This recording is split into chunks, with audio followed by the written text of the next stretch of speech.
All right, I'm live. I'm live. Damn, this is. Yeah. All right, let me get out of this. What's this? Whatever. Let me get out of this. This I don't need.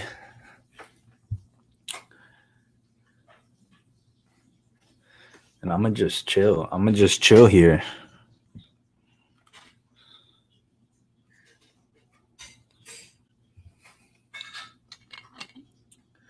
Yo, Ben Compton, what's up? I'm gonna just chill here, do like an unboxing, and just hang out. Because I just want to hang out for a bit.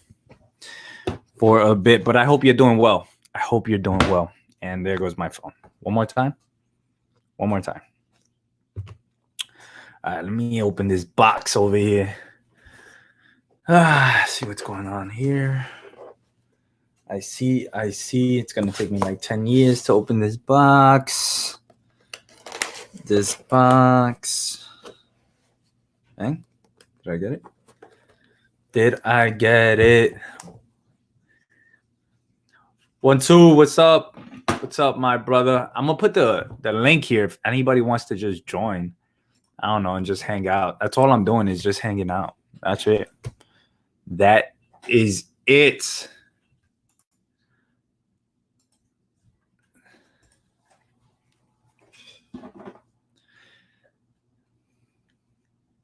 M3 Lions. What's up, man? How you doing?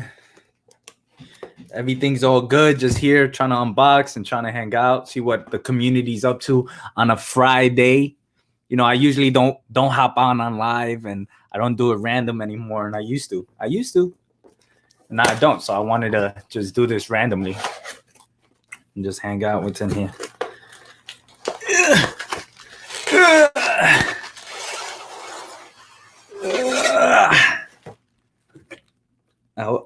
I wish my stimulus check was in here. That's something I never got. I guess not. No Good Comics. What's up, man? How you doing? I know you was on that what is it? Powers of X and all of that. I hope you're enjoying that. Ooh, Kevin in the house. My brother, what is up? Hey, I hope you don't mind me hanging out in the garage and using my phone. No, I don't mind. You do what you want to do. How you doing, brother? Hope all is well with you. You're going live 9 o'clock? I and I would be, your time would be 6:15. Oh, okay. So yeah, 6:15, okay. And then midnight at your time. Yeah, okay, all right. I get confused. I'd be like, oh man, what time is it? What's going on here? Yeah, right now what I'm doing is big news dropping. Wow, dude, you're actually getting the exclusive right now. I'm writing up the structure for a new style of auction that's going to be dropping. It's going to be. I hope Z and Metaphorical don't get angry with me. Well, but speaking of them, Z's in the house. Z Metaphorical, there's Z. Z Metaphorical and myself, we're working on some big shit right now. I've never sold a book in my life. I've only given them away. I've only got back in this shit. So I'm going to sell a select few books next Sunday, not this Sunday, next Sunday. And the real reason behind this is we're going to change the way auctions are done around the world. Everyone's going to jump on what we do. We're going to pioneer this shit. And it's a way to kind of allow the community to have options they've never had before. It's going to eliminate a lot of hostility out there. And again, it's another way that if I can keep giving back, man, you know. That's awesome. That sounds amazing already. I can't wait. And I grabbed two guys that know how auctions work, you know, so. You're working on, like, I guess the fundamentals right now going about it, and then. Structure. Okay. Yeah. Okay. Yeah. All right. So then there's no day yet, right? Or anything like that? Sunday, man. Sunday of next week. Damn, this is exciting. This is Yeah, cool. we This is haven't set cool. a time. Nothing's formal. And as I'm saying, I just got off the talking with Z and Meta like fuck an hour ago. I mean, Yeah, yeah, yeah. this is hot, hot, hot. I mean, your channel's gonna burn up from this info, dude. This is hot shit. This is I am telling you right now, everything in the world's gonna change. And this isn't me fucking just but being no. You'll see. You know what I mean? And Yeah, it's gonna yeah, be yeah. good. No, no, that's great, yo. I wish you guys the best. I hope it works out the way you guys want it to work out. And honestly, you guys, Z collects, Meta, I just recently met, but I know Z from a minute, so I know you guys, and then especially you working together. I know you guys gonna cook up something amazing. So that's Yeah. cool But to hey, hear, back to brother. you. Back to you. Let me see what you got. I know you got some books, right? I got one book, I think. One book that went around the world like 3 times. What? Yeah, it was coming in from Canada, and then I don't know. Then it went to my post office, and then my post office sent it somewhere else. So I had to call, and they were like, the people at the post office, they were like, "Yo, why is that package going somewhere? Like, what's going on? Like, why is it moving? It was in the post office where it's supposed to be." And I was like, "I don't know. I thought you guys had the answers." But yeah. Let me see who else is here. I'm good. You question mark? It's damn quiet this Friday. Yeah, it was pretty quiet. I was like, "Where's everybody at?" It's like it was so quiet. I didn't even know it's Friday. Um, Yep. Z was like, "Yo, what's up? Yo, Chad Fisher, what's up, man? Great to see you. Confused, think how I feel. Yeah, man. No, do you, bro? Yeah, man. Look, so Z's chilling too. He's like, "Yo, do you?" Explaining it. Southern Comic Geek, what's up, man? This is like some House of X talk right here, haha. A new world and shit. Yeah, man. That's awesome because he was. I think I don't know if you finished it. No good. Let me know if you finished it. But yeah, that's cool to hear. That's cool, especially coming from the comic book community, especially you guys. It's like it's amazing that you guys are like, yeah, we got something cooking up, and we can't wait until it drops because that's what it's all about. You know, Metaphorical. He invited me onto a stream the other day, and I haven't got to hang out with him in a while. And so I was watching some of his auctions.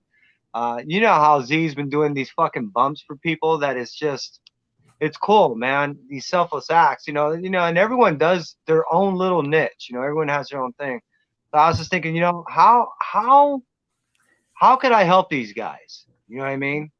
So Yeah, last night I was thinking, and I built me a little fire in the backyard, and and I was like, you know what? I think I got it. I and think I that's got where the something. genius hits. Well, a couple dabs, but and I was like, you know what? I think I figured this out. I think I figured something that it's gonna work out for everyone. And I'm sitting on a few books that I know that that's another thing is because I have the privilege of being in an area to where I'm surrounded by a lot of people that I have certain books that I'm like, you know what? I think it's a good. This guy right here has been hitting me up of getting rid of. I've taken up his room with my books. He's Oh wow. like, yeah, he's like, Dad, I think it's about time to get rid of some of this shit.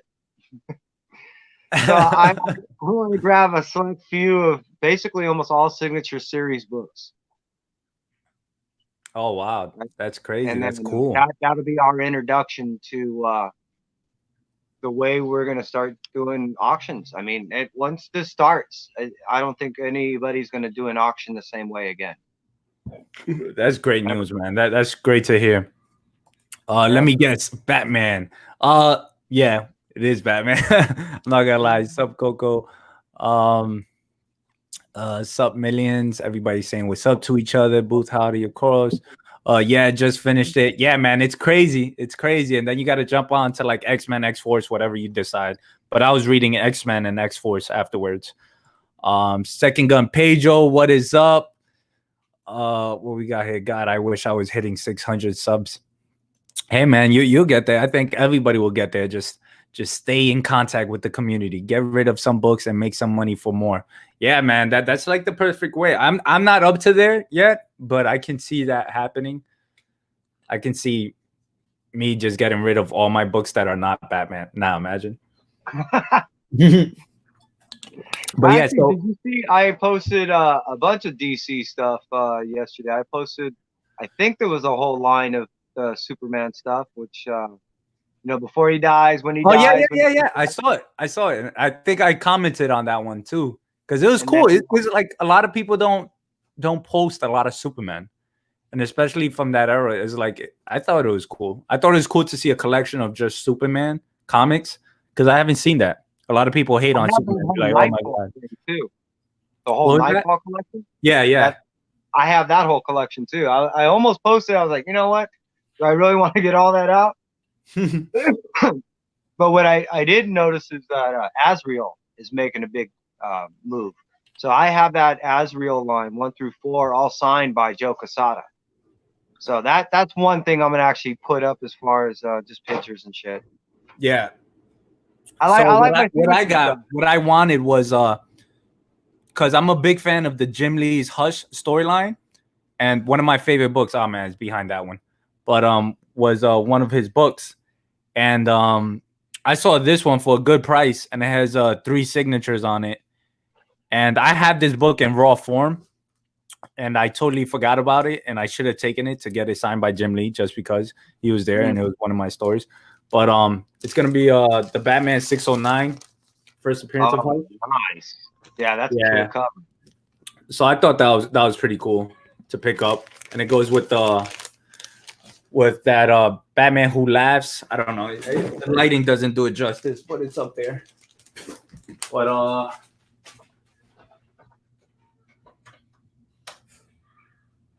yeah, I picked this one up from Smiley. So Oh, that's killer. God, that's gorgeous.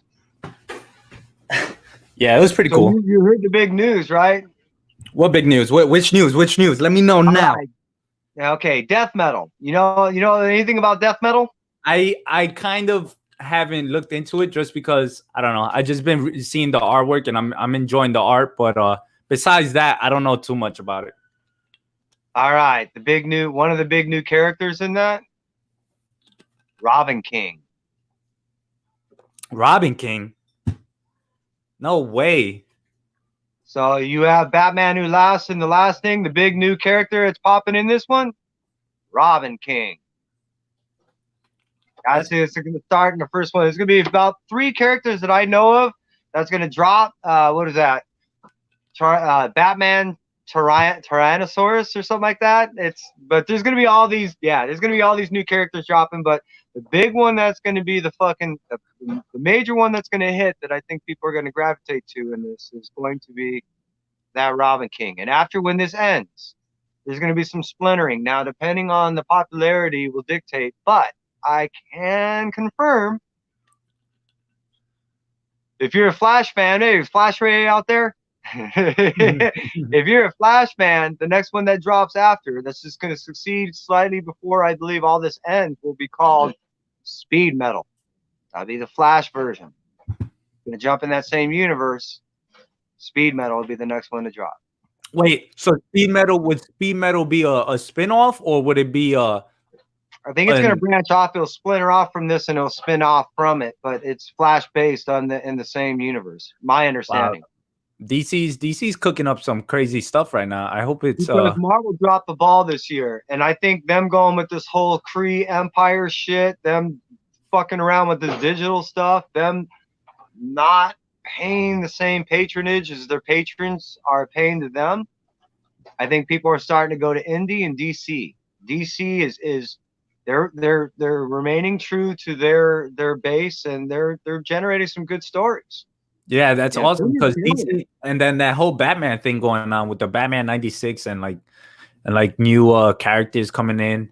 It's a pretty cool. And from what I read that Punchline and who's this new character? What's his name? Anybody? Yeah, the designer, the clown killer, the clown hunter. Clown killer. Yeah. Clown hunter or something like that. Yeah. Clown killer. And again, that's down the road. Designer's still yet to actually really show his true colors. He's going to show his true colors in the next 2 issues. Mm-hmm. But yeah, they're dropping 2 more characters down the road.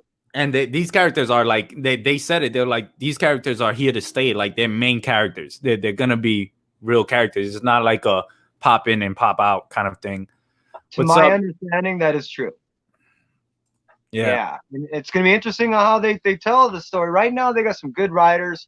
I know like people like another guy that I knew when I was a kid, Danny Mickey. He's been doing either pencils or some of the sketch stuff, and he's been working on a lot of this stuff. And they've been getting solid people in there, people that I believe that will allow these stories to be holding true for years to come. And it's gonna make people look, meaning you're gonna have people in the entertainment industry, regardless if it's someone like an AMC or you going all the way up into major production,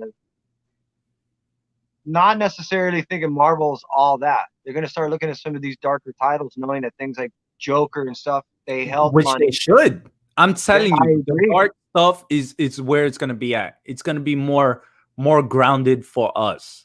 Like it's gonna be like, oh man, that kind of stuff can really happen. These kind of things are like real life scenarios that's how someone would act and stuff like that. I remember watching a movie that changed my perspective, like in visuals, in like the big screen, was for superheroes, was Watchmen. It was like a movie I saw and I was like, wow, like this is something that can really, this is like superheroes if they existed for real kind of deal. So I like when it What goes they're into that doing dark story stuff. is they're not insulting you and saying, look, we want you to suspend your idea of belief. Mm-hmm. Whereas DC, they'll shatter that and they'll say, look, we want to suspend your idea of disbelief and want you to believe that this can be true, which then allows you as a watcher to be, look, I'm a little more invested and involved, So Yeah, I can't agree with you more. I mean, I think you're really hitting it on the head. I really like those real impactful moments. Especially like, I don't know if you've seen do you watch like DC's animated movies by any chance? So, well, I touched on a couple of that Harley Batman stuff after I was watching an That's episode crazy. of yours recently. Yeah. Well, it was you were talking to Perry about it, I think a week ago or something. I forgot what it was, but it was right after that because I'm not really watching TV anymore. But it was right after that I coincidentally turned on TV. And within 15 minutes, I coincidentally was watching it, going, "Oh, this is actually really good." Yeah, it's wild. It's such a great ride too. It's cool. Obviously, it's for mature. It's not for kids, but it was definitely cool to see that show, and I'm glad. I think I'm up just a couple of episodes in, so I got time. Mad Mike, what's up? Let me say what's up to everybody real quick. I'm waiting for Batman 96, The Clown Killer. Yeah, man, that's what everybody that's another book, but it's actually gonna be like, I like that I forgot who said that they're gonna be like real characters. Like this is not like just bullshit characters that they're just bringing out. Perry Comics, what's up? Designer, like the rapper? No, man, not like the rapper. CFAB, what is up, man? I hope everyone's doing good. Happy Friday to everyone. I know it doesn't feel like a Friday. I know you didn't wake up knowing that it was Friday, because I didn't. I didn't know it was Friday. I was like, oh man, it's Friday. Yeah, Where's everybody at? I was looking for live streams to see if anybody was hanging out. have so much going on right now. I was actually hoping still it was Thursday. I still have yet to do, and I'm sure he's not watching, but I've yet to do my proper amount of research. Kai and I are doing a pretty big interview tomorrow, which is with Clay McLeod Chapman. He's the writer for Scream, Curse of Carnage for Marvel Comics. Oh wow, And then I'm really actually cool. working on I'm working on even another bigger writer and artist to try to come together the week after. I'm trying to I want to go a little bit bigger, and then I want to go back to my indie stuff. But someone said I was all indie the other day, and I was like, well, that's not necessarily true. I was just trying to help out those people. Yeah. So I was like, okay, let me not to flex muscle as much as I want to not exclude people that I also know that are a little on the higher up. I was like, let me talk to some of the people that it gets to that point. It gets to that point that you have to fluctuate and come back and forth with like being with the people, being with the community, but actually, also moving up and, accomplishing whatever you want to accomplish. So, I mean, people got to understand I don't want to feel I'm trying to exclude anyone for any one reason, regardless if they're bigger or smaller or whatever. You know what I mean? I don't not trying to favor anybody as much as I'm trying to help and be there for everyone. Yeah, that's awesome, brother. Perry, I woke up late today. Yeah. So Perry and I, we had this morning show, and Perry kind of woke up. He sends me a photo of his alarm settings, and they're all for PM. So he kind of woke up late, like, and we didn't get to it. But it's all good, Perry. It's all good in the hood. We're just starting off. So I don't know how you guys are doing that morning shit, man. It's like you guys don't sleep. it's not easy. Yeah, it's not easy. We don't sleep. I'm trying to work on, because I went away from making edited videos. So I'm trying to get back into that, because that's a way of actually gaining subscribers as well, if that's what you're trying to do. So it's like I do the pop culture live show, and I do my research, and then with Mo, and then, you know, every morning, Monday through Friday, Perry and I, we have that morning talk show.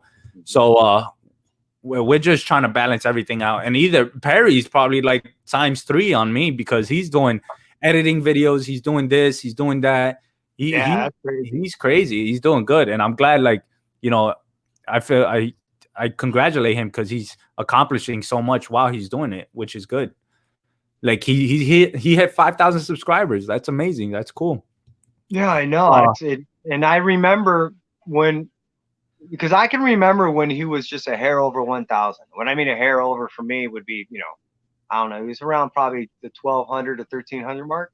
Mm-hmm. Because it was always him, Rod, I think JB. You know, they were always hanging out around the same area. Yeah. And Jabroni too, I believe too. They were always at that same mark. And then, yeah, you know, just Harry's. Yeah, you gotta hit it. That's the thing. I mean, it's great. It's great seeing people get up there. I mean, like you're saying, he's not sleeping. He's always on. Either if he's not on a live stream, then he's editing. Yeah. And even a lot of times during his editing, he's uploading. So you're seeing a show when he's working on another one. And then when he gets burned out, he'll jump off that and go live.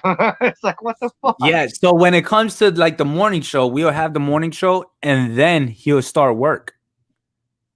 Like, so his day begins at like whatever time he wakes up, like 6, 5:30 or whatever. But he doesn't go to sleep. I think around like 2:30 is when we're still talking.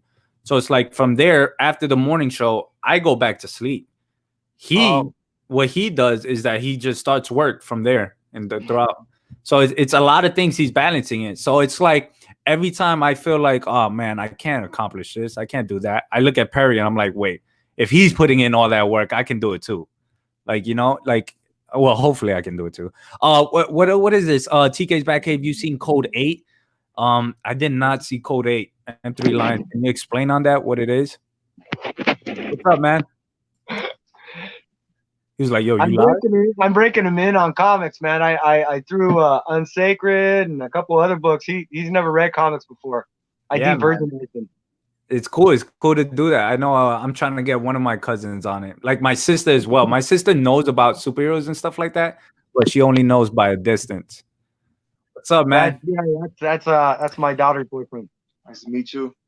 You're talking to the world. Oh, okay, cool. Nice to meet you as well, man. Yeah, you're live. I didn't even know that this was a video. He came in here and partying. He's like, oh, whoa, wait, what? Like what you do. Yep. Almost done with Civil War. So Perry, when it comes to that, are you doing a part 1, part 2? I know he asked the community about that, and I was like, man, for me, I said like, dude, just one video on it, but I mean, if the community wants two different parts, then I guess do that as well. My recommendation, Perry, is the more you can break that shit up into content, the more you're gonna get. You know what I mean? So that's true. Do part 1, part 2, then take both those and consolidate that into the greatest of a consolidated 1 and 2 edited version. Yeah, I recommend that, Perry. Seriously, because you'll get it. And you see what Comic Tom does all the time, right? He'll do a whole show and then he'll take out bits. Oh, of course. You know what I noticed? That's what I noticed about Joe Rogan, all these podcasts like that and everything like that. And it's funny you bring that up, Kevin, because I just noticed that yesterday. For some reason, it just snapped to me. I'm like, wait a minute. these aren't separate recordings. These are just different topics. What Wow, you're one doing is you're recording. highlighting aspects of the conversation and you're putting them into small segments. And by Exactly. doing that, you're putting in the highlighted segments. And what you do is you always see. I don't do this shit because I don't do it. I mean, but what I do recommend for people to do is you first make your full content and then you break it down in, let's say, 3 individual pieces. Yeah. Right? Highlight those segments, then put those as links back to the main piece. So if people going, well, what did this come from? Well, now they can get the whole unit, and now you're doubling up views on the same piece, if not more.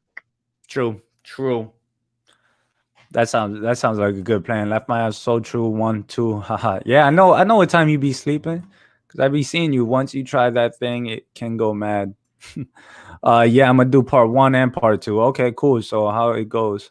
See how it goes. It's a low grade movie with a reverse view on superpowers. By chance, I watched it and it was great. And Three Lions. What platform is there? A platform like Netflix or something that I could watch it on? Let me see. Something 8, right? Code 8. I gotta see it. It sounds familiar now. Yeah, I started doing that with the morning show. That's a Perry and TK morning show clips channel. There you go. Okay, cool. Perry Comics, God, do Harry Potter. It will go even crazier. Yeah, man. He has a lot of material to work on, a lot of content that he could bring to the table. So I'm so happy for him. It worked out that he didn't watch all these movies. But in my head, I'm like, man, you didn't watch this movie? How could you? It actually, it's mind blowing when you think about it. I understand because, well, even like what we're talking about, he's so fucking busy. How does he have time to watch this shit, right? Yeah. But now he's been able to integrate watching this stuff into his own normal business. So it's now working for him. As in the past, it would have worked against him because it would have taken time out from him doing a show. If that makes sense. Perfect sense, actually. But yeah, I gotta get back into like making videos. That's what I gotta do. That's what needs to happen. Let me see. So Kevin, what you got going today? What you got to do today, Kevin? Kai right now, he's ripping off the wheels to his skateboard. We're waiting on something to drop in the mail. I was sticking in the in-between to jump back over to the shop. I need to go grab a issue 1 of Scream. So for tomorrow's show, I can hand that out. As you well know, whenever we do an interview, I always try to hand out something from that individual to the community for watching. And then I believe they still have 1 more issue of a book that I'm looking for, which is that Marvel Actions Avenger number 10, because it's the first appearance of a Yellow Hulk. I think they got 1 more there that I want to grab. As a what? Yellow Hulk? And not only because of the pandemic and everything's being under ordered and will be under ordered for the next few weeks as far as the majority of product is concerned, because 1, shops don't have money to spend on this. 2, shops were held accountable for the money they already expended because Diamond wasn't going to go ahead and give back the money they already invested into their product because Diamond was going to ship it, which held their money in suspension for as long as up to 3 months. And then 3, because of the fact that these shops, when they came back, they didn't have the money to invest in anything more than to even try to pay their kids to hang out there for 6 hours to do a curbside, that they don't have the money to open up long. What I'm getting at is a lot of this shit is under order. And I'm going to try to pick up a few books that I know that are going to be relatively significant for, like what you just said. The only time I know of a Yellow Hulk ever appearing is in a video game.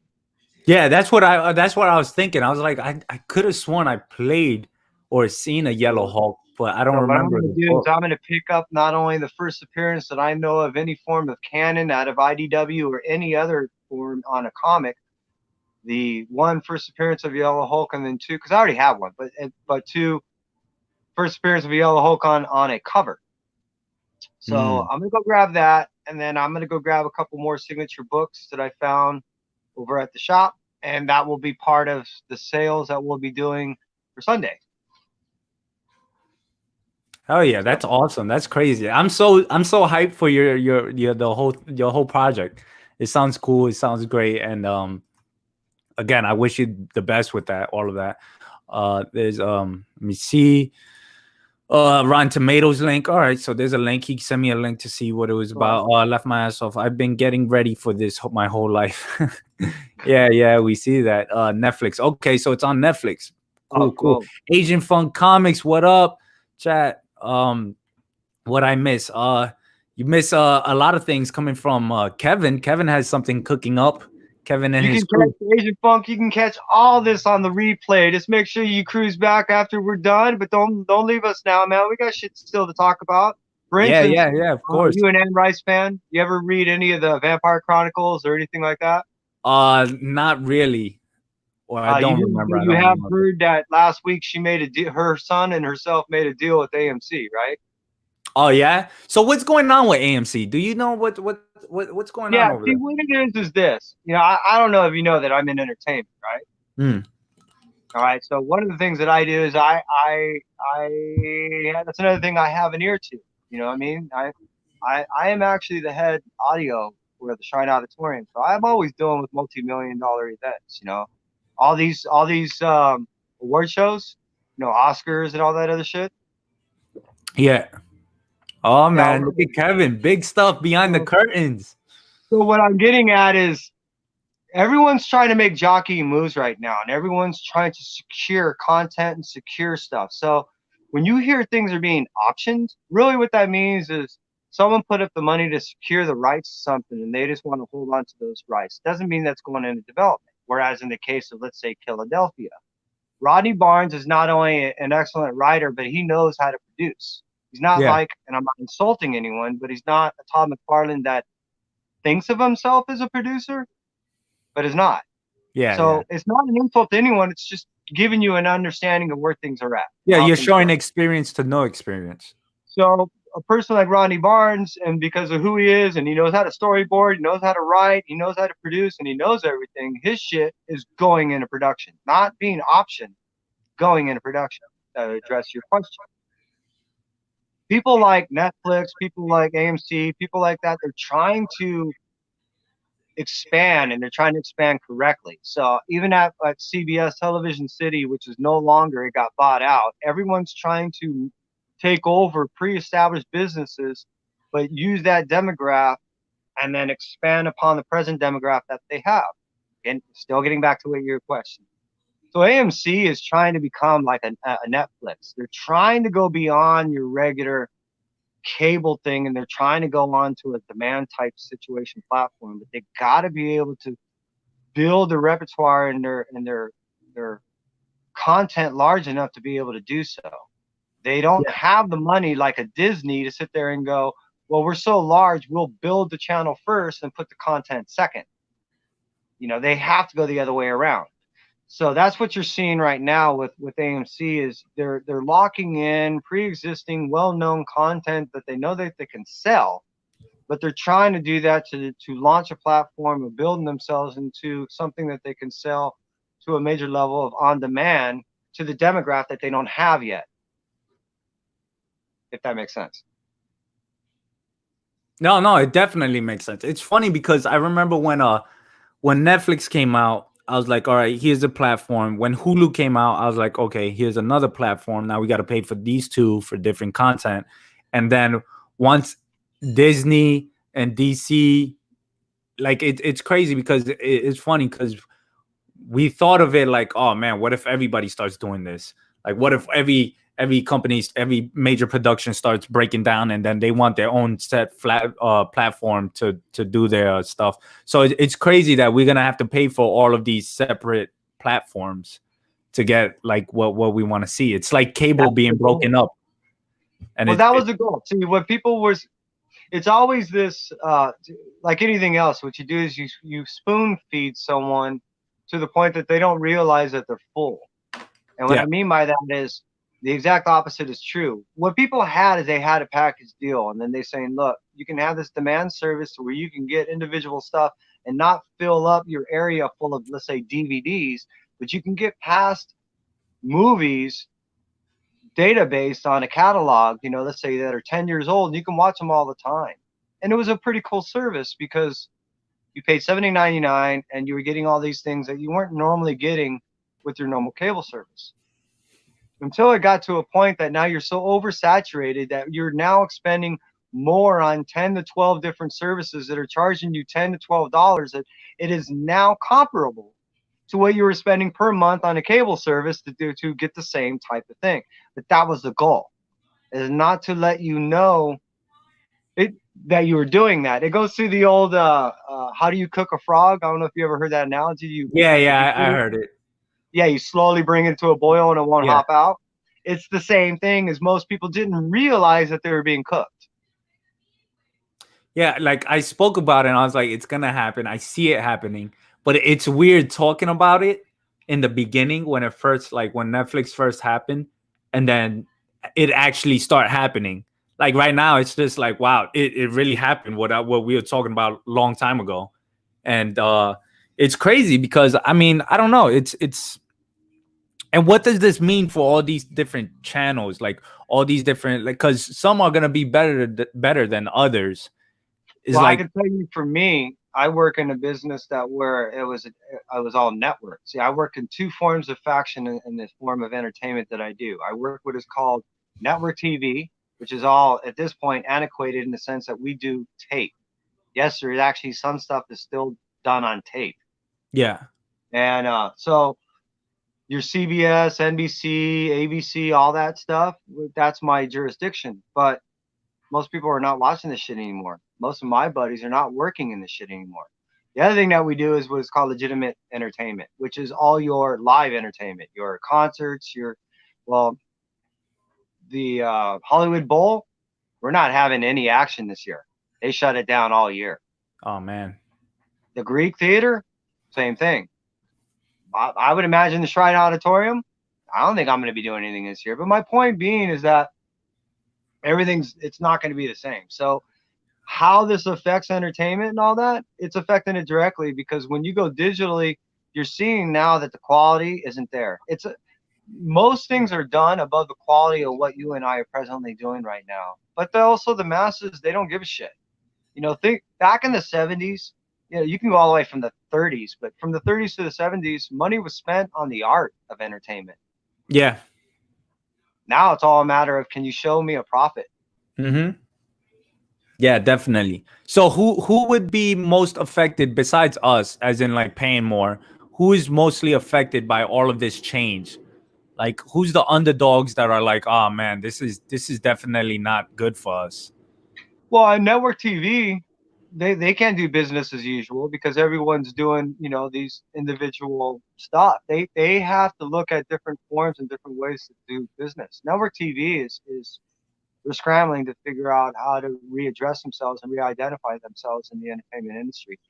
As far as newcomers, this is what I will tell you is, I've been doing this over 3 decades in my industry, and I will tell you the last fucking job I did, it dictates what kind of a person and job I can do in the future. It doesn't matter what I did 3 decades ago before that. So if you're a newcomer and you're doing great, you're gonna still get new work, and you might even get bigger. But at the same point, as soon as you fuck up once, you're out. Now, what's been happening, and you see all these late night shows, everyone's been doing their things from home.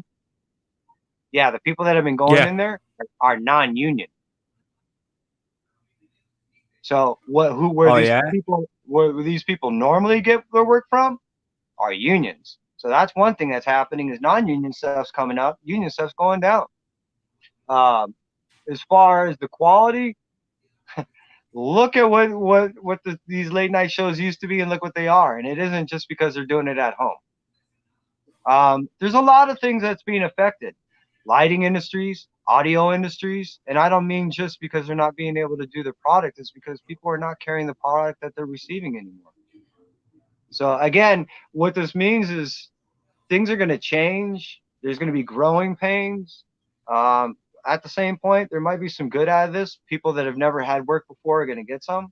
Yeah. Industries that used to, right now, the International Alliance Theatrical Stage Employees, or IATSE, which I am an IA member, Local 33. The IA has some massive amount of number, like over 900,000 people right now are out of work. Jesus. So just a major spine infrastructure of union-based workers in the industry are approaching nearly 1 million people out. What that means is they change. How? Coming So from this how individual, I permanently can't predict.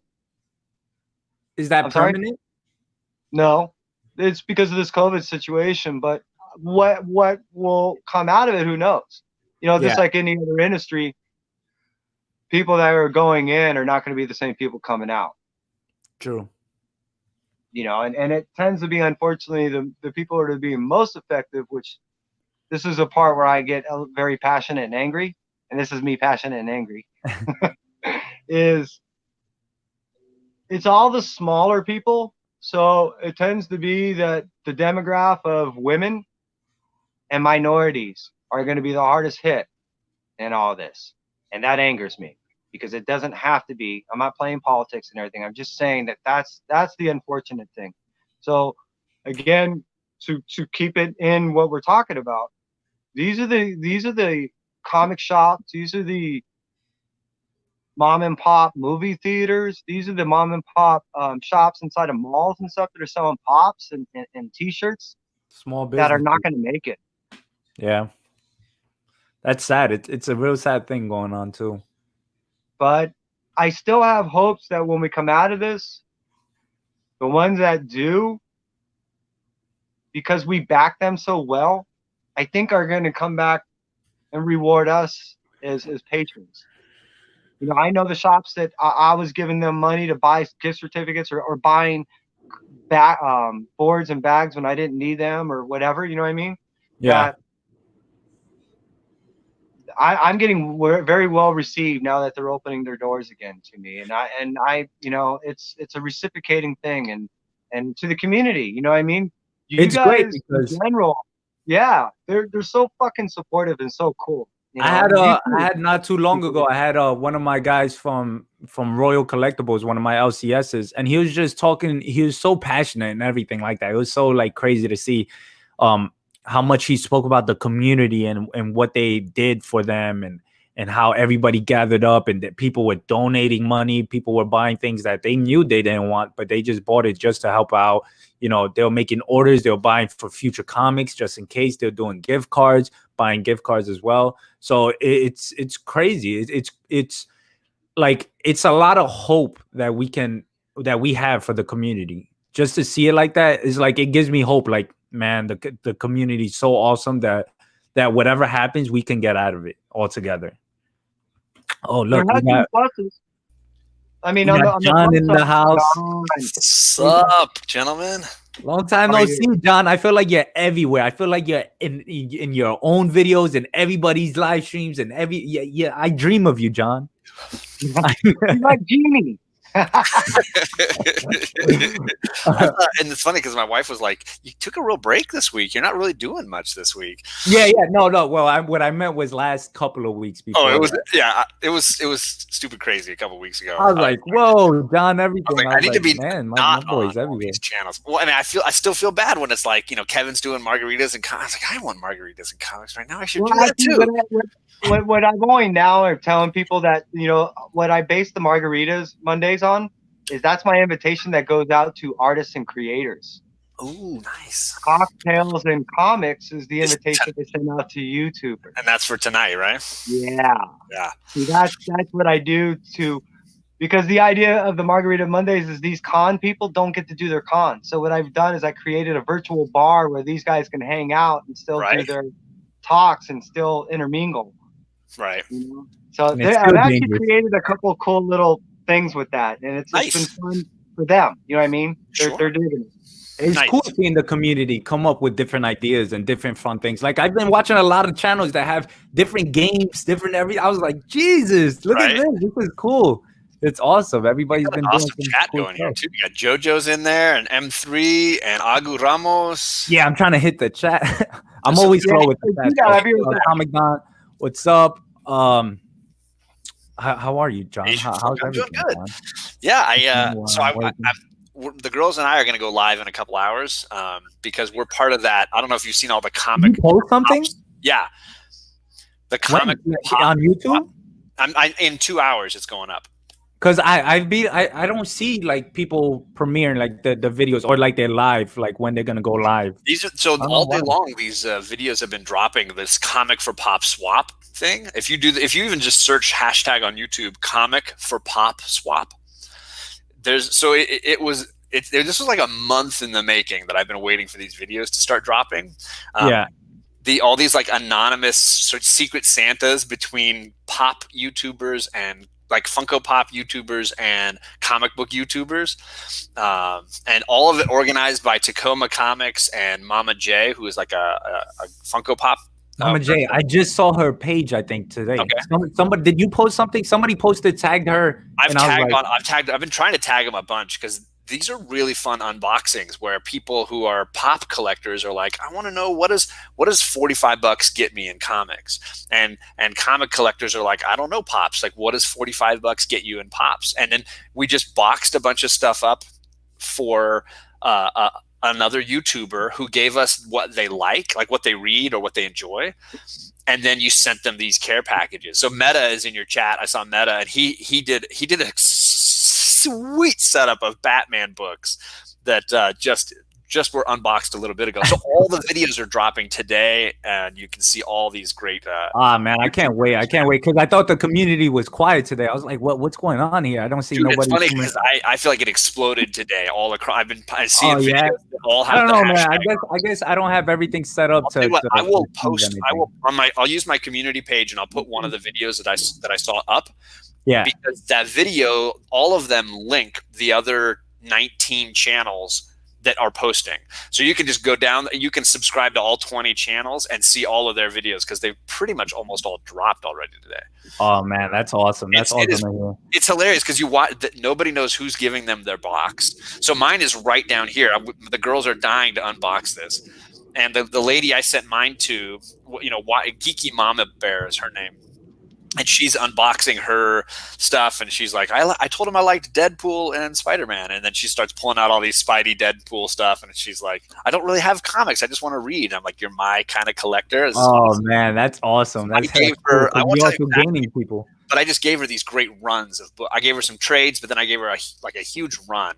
I was like, this is just stuff to read. They're not like super high grade. These aren't 9.8s that she's going to get $100 for or something, but they're just great. These are the books I literally bought as a kid when I was collecting, comics in the 90s, like in junior high or whatever. I was like, I like these characters. I like Deadpool, and I liked X-Force, and I liked Spider-Man, and so that's cool. Awesome. That's awesome right here. Flicks and Comics, what's up? Nice to see everybody in the chat. Everybody came through. They saw John. They saw Kevin. They're like, oh, man. They saw John. They jumped on. You able to get any new books this week? Nah, man. I spoke to my shop. They were like, do you want us to hold your books? And then we ship them out for next week when we get more books. And I was like, yeah, it's fine. I'll stay behind. I'm cool with it. I'll just pick up whenever I get it. I don't want to give my shop a hard time too, man. Sure. Too many channels and the quality has gone, and people think 24 hours of low grade TV. John, what do you think about all these platforms? Everybody coming out, HBO Max, Netflix, Hulu. Oh, I thought you were talking about like DC. For YouTubers. I was like, talk to Perry because he's the guy that's on like Twitch, and he's on Twitter, and he's on Instagram, and he's on Facebook. I don't know how he stays awake, dude. Well, thankfully now I think a lot of it's linked, so he's able to like post it once and it goes to everywhere, which is awesome. Yeah. No, but you're talking about streaming stuff for like watching. Yeah, because we were just having that conversation with Kevin. I just cut the cable at the right time. So I took a crazy $120 a month cable bill to nothing, and then I used that to hook up the Disney and the DC and the Hulu, which I didn't have. I do think it's getting a little out of control, and I might cut back on a couple of them at some point. But I'm always going to have Amazon Prime, so that one's never going anywhere. There's some that you just feel like I'm going to need Disney because I got girls and they like all the stuff on Disney. Yeah, you're definitely going to need Disney. Yeah, there's some that you just can't get rid of. It might be at some point that I'm like, I've watched most of the best stuff on Hulu. I don't need that one anymore. I might decide that if down the line, if I'm not enjoying what's on HBO, I might pass. But honestly, Watchmen still is probably the best thing I watched last year. So One of the best shows that came out. First of all, a lot of people didn't talk about it. We had this conversation before. It's like a lot of people just didn't even bring it up at point. And I was like, yo, Watchmen was one of the best So shows, good. or if not the best show that came out. I'll go, what's up? Let me just get through a chat because I feel Yeah. bad. Everybody's You like, keep yo, asking questions. I keep. I know. Hey, it's John. Yeah, Perry. Perry was just talking about you again. Yeah, we were just talking about how Perry does it all because we have the morning show, and it's crazy because I remember the first time he asked me, like, well, we was already in the talks, and then it was like 2:30 in the morning, and he's like, hey, you want to do it tomorrow morning just to try it out and stuff like that. And I was like, it is tomorrow morning, but okay. What time? He's like 6:30 or something like that, 7. And I was like, all right. It was literally like 4 hours from now. So it took me like an hour to go to sleep, to fall asleep, and then I only slept like 3 hours, woke up and did it. Meta, what is up, man? Yo, you want me to make you a header? A header? What's a header? No, a header. Banner piece. Yes, TK John. Oh. I don't know. I mean, yeah, that'd be cool. I'm on everybody else's instead. That's the best part about it, right? That's what she said. I've been tempted to do a group of us doing board games. Yeah, I'm telling you, you know what's? It's crazy. It's crazy the amount of like creativity that is coming out from the community right now. As I was talking about before, I just sit back. Like I'm usually the one that sit back and just watch videos. I don't even say anything in the chat. I would even write in the chat sometimes, and I feel bad because I should, but I just stay there and I'm just listening to everybody and just chilling. I'm like, then, oh, yeah, man, all this creativity, all these game shows, all these artist interviews, all these writer and artist interviews and things going down, and then Perry's just rewatching old movies. Yeah, right. He's like, well, I'll be over here watching these movies I've never seen before. There's some pretty good movies back in the 70s and 80s. I'm gonna go check some of these out. I know, right? Like, who says that? Of course, they were awesome freaking movies back then. Perry just passed 5K, dude. He just passed 5K. Yeah, I had to say congratulations, bro. This dude, huge. When I started, he was like at 1,400, and I started like what, two months ago. And now it's just to see him expand and blow up all the way to 5K. It's like, all right, what do I get? Where's my cut? You know? No, right? Biggie Shack's in the chat too. Thanks, Biggie, for coming by. Biggie's yeah, so I just posted on my community tab for my channel. I posted one of the videos of people unboxing their comic pop swaps, and every video has all the channels listed there: Tacoma Comics and Meta and Discovery Bay and me, a few of like a bunch of the comic YouTubers we know, and then a whole slew of pop YouTubers that you don't know. And you can watch these fun little videos. The best ones are when it's like a kid with their dad or their mom unboxing it. It's like so awesome. Seeing the reactions from the kids is so good. That's awesome. Yeah, man. I've been seeing people like, I've been slowly looking at videos of people with pops. Like their main thing is pops and stuff like that. And I'm not a big pops guy. I don't. The only ones I have are the gargoyle ones, and that was it. That's where I stopped because I was like, man, I'm already addicted to comics. If I go into this world, it's just like, where's my money going? But it's awesome. It's awesome. It's amazing seeing their pops. And a lot of people have walls made out of pops, and I'm like, oh man, that's so cool. And it's a whole other, like, you know, I remember when I first was doing the YouTube thing a couple years ago that people were like, it's a really small community, and you know, somebody who gets to 1,000 is like, wow, they're amazing, like they've gotten to 1,000. And I'm starting to realize that it's so much bigger than people give it credit for.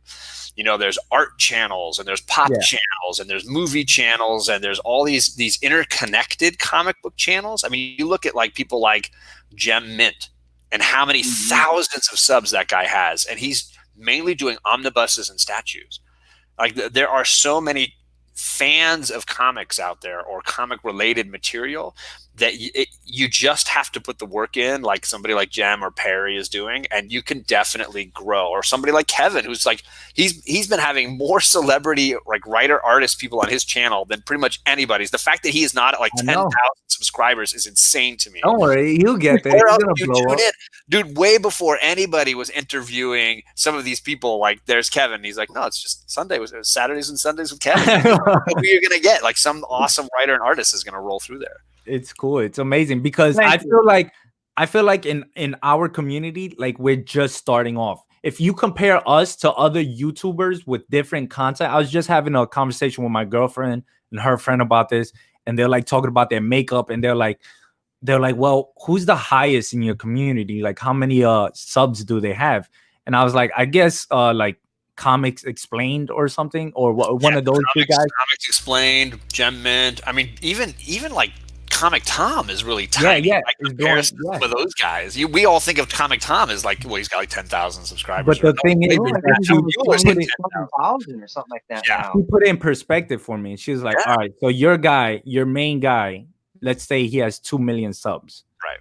He was like, your community are like definitely in the beginning, like the smallest. Cause she was like, the person I watch, the couple, she was like, the couple I watch has like 150 mil or some crazy amount of money, subscribers. They're like, yo, and all they do is like blog about life, or they blog about makeup, or they do all of these. And I was like, oh man, she was like, you guys are just starting, like you guys are gonna like skyrocket too, like you guys can make it up there. I'm like, yo, the community's gonna make it. Watch, we're gonna put us on the board.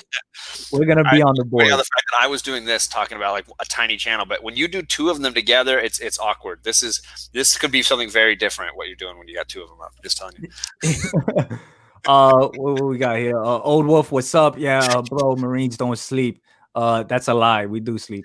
And M3 is mentioning Legos. That's a whole other layer. Like these Lego channels where they're building or showcasing things from Legos. That's a whole other like connective tissue thing. Comic Tom's at 29K. Agu says, what?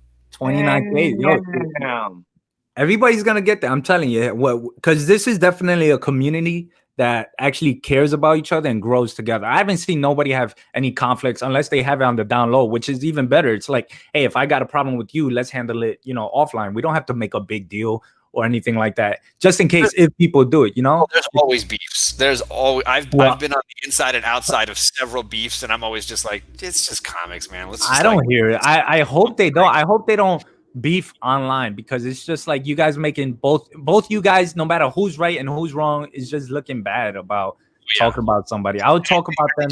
If you're using your time on YouTube to shit on other people, then you're probably using YouTube wrong. Like I just kind of like, this would be fun. It shouldn't be like a bitch fest. Like that's just my attitude. I look like arguing. Drama. FaceTiming somebody, arguing with them in the community and just talking. Well, I'm not. Nah, that's I'll not have joking arguments with Drew Manchu about like stories where we disagree, but it's never serious. And I mean, if you're disagreeing on a story and you guys are going back like that, I'm talking about like real arguments, like they're trying to attack each other. Beefs. I mean, there was a guy. I mean, Bueller will happily talk about the guys who hate him, and there was a guy who made a video showing Bueller as Hitler. Like this guy legitimately put videos up telling the world that Bueller is Hitler. Oh my god, that's horrible. Though. That's and he's still, Bueller recently did a stream talking about a guy who's been sending him death threats and hate mail. Oh, I heard about that. Yeah, that's serious. That's There's crazy. always legit beefs out there. People just can't handle their stuff. But I think for the most part, like 99.9% of the people come here because we don't need more of that crap. Right? We want to talk ridiculous, funny books. That's it. Like nothing else. It looks like arguing. It's just horrible. I don't know. The only way I would argue if we're talking about a specific story or characters, and we get into that like, hey, who would win kind of deal in a fight between this character and this character. But it's not arguing like as in the sense of actually I want to be mad at this person because of whatever. Like it's nothing like that. There used to be a lot of drama in the community. Luckily, those people aren't as active anymore. Wow, I didn't know that. I mean, I'm 2 months fresh, so I guess JoJo's been around longer than I have, and I haven't even been around that. I mean, just a couple of years. But yeah, there's definitely been phases of that stuff. There's always, again, it's people. People are like that. But you joked about like who would win kind of crap. So yeah. Harry posted his Juggernaut versus Lobo thing on Instagram today, and I was like, I know what he wants me to pick, but I'm not going to pick that. So I picked Lobo, and then I sent him all this whole rant about how Juggernaut would beat Lobo, how Juggernaut would just teabag him, and it would be like this horrible defeat, just because it's funny. And that's this, Perry can laugh about it, and I can laugh about it, but we're not actually going to be like, don't you dare diss my Lobo, man. My Lobo is legit. I just had a conversation with Mo. He hits me up on Instagram. He was like, randomly, he's like, yo, Jean Grey versus the Hulk. Who wins? And I was like, the Hulk. And he was like, "You're underestimating Jean Grey." And I'm like, "No, it's not that I'm underestimating her. I know her capabilities. I know where she's at." And I was like, "All right, are we talking about the Phoenix?" He was like, "No, just Jean Grey." And I was like, "The Hulk." And then he was like, and then he breaks down, and he's like, "Yeah, but you know, she has like the whole Dark Phoenix, and like she's like the Phoenix is always with her kind of deal, like the Dark Phoenix and stuff like that." And I was like, "Well, if that's the case, then that would make sense, and I can see an argument between the Hulk and Jean Grey." But it's like, But I mean, now, I don't know. you're talking variables. See, and you know, see what you were saying is, if it's this, all right, now you have an argument. All right, well, but if I all of a sudden introduce variables as I desire, well, now you know, now all you're saying is we're just having a discussion to play. That's all we're really saying. Yeah, because I guess he was just like more on it. I mean, he really thought I was underestimating Jean Grey, and I just went in my head and I was like, well, if she does any like mind control, that's like my first thing. I know Hulk snapped out of it so many times, so it's like it would have to be more. And then I don't know. No, I mean, yeah, those kind of things are fun. They're just fun talking points, right? There's no like right or wrong answer. Yeah. Because I feel like there's always like that. I Hey, feel like win in a fist fight, Jean Grey or Hulk. Then it's like, yeah, that's kind of done. But, well, you know how I've always viewed it is we always base what our as we see our logic to be on the stories in which that we've read, right? So at any point in time, depending on who's writing, those are going to alter. So when we say, oh, well, based on this and the da-da-da-da-da is going to happen, say, right. Well, and then next year, some new storyline comes on and goes, it just shattered that idea, didn't it? Right. That's why at the end of an argument, I'm always like, listen, I feel like every superhero, every villain has done something that was impossible and actually won a fight. So it's like, to be honest, it's up to the writer to see who wins. Oh, for sure. Let me. So I on Wednesday night I shared this slideshow I made because I was just reading about continuity in comic books and how freaking bonkers it is. I don't know if you guys saw this. Let me share this real quick. Yeah. Where do I shout? Yeah, Perry's already hating on you, Lobo. I know, yeah, he's God Tank, what's up, brother? He's doing his Civil War video in 3 stages. He's got 3 15-minute videos to tell the story of what happened in Civil War. Oh, God. I see you, Perry. Imagine in the comics. The comics was way crazier. So many great things, so many people, so many superheroes and villains involved. Let me know when you want me to share. When you're ready. It's all right. It's all ready. Okay. So I did this like thing about continuity in comics. It's like continuity is just stupid. Like it just just like Kevin was saying. At any point, a character you love can do something absolutely ridiculous. So it was like, this is a story. This hero escapes from prison in one storyline, stays hidden, decides to undergo plastic surgery. He chooses an ex-surgeon turned junkie prostitute to do the job of changing his skin from white to black. He then proceeds to live as a black man for 3 issues, where he's pulled over by cops without cause, beaten by the police, and gets and fights drug dealers with Luke Cage. Finally, he is turned to whiteness in a story titled "Fade to White." And that's the Punisher. That was the Punisher in a storyline in 1991. Oh God, that is legitimately true. The Punisher went through and did this. So I made 5 of these, and they're hilarious. But it's just like things in comics. I was laughing my butt off. So here's this hero had a younger female superhero crushing on him. She wanted a relationship, but he felt she was too young. How young? She was 13. Good guy, right? Well, no, she used her powers to change her outer appearance to that of an adult woman, and then he changed his mind, and they had a relationship for 2 years. He banged her and dated her for 2 years just because she was able to use superpowers to change how she looked on the outside. Oh God, that's Hal Jordan. That was Hal freaking Jordan, the Green Lantern, right there, folks. Yeah. So this was hilarious. If you want to see all of them, you guys can watch the Comic Core show that I did. But that's awesome. That is fucking rad. Now, see, that's another, like, you know what, TK, you were just talking about this, about how people have been ingenuitive, utilizing things that, or even ideas that people have never had before because of, our circumstances. So right. That bit right there, that's a bit of that. I mean, that's some of the best trivia I have seen out there. I swear to God, because of how outrageous it is. It is. I mean, Oh Yeah, my no. God. Talk about, and you know what? I was talking to Metaphorical earlier about this, about how almost you have to nowadays, if you do want to go ahead and promote yourself, and TK, and you were touching on this too, that you have to almost be kind of clickbaitish. You know, Right. that is the most fucking perfect clickbaitish shit I've ever seen. Are you kidding me? God damn.